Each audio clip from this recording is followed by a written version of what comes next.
তো আমি আজকে এই মাঠে আসছি, দেখেন পিছনে পিছনে আছে অনেক অনেক এই ফলটার গাছ।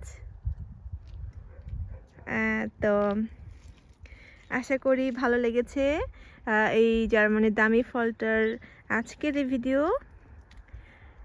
এই ফলটা আমরা বিভিন্নভাবে খেতে পারি, অনেকে ভর্তা করে খায়, অনেকে জুস বানিয়ে খায় এবং অনেকে এটা জেলি বানায় খায়। মানে যেভাবেই খাক না কেন খেতে কিন্তু দারুণ মজা।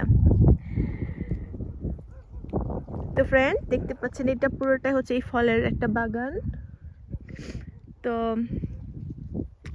আশা করি ভালো লেগেছে আপনাদের এই ভিডিওটা। তো জার্মানির আরও অনেক ভিডিও দেখতে হলে প্লিজ আমার চ্যানেলটা ঘুরে আসবেন।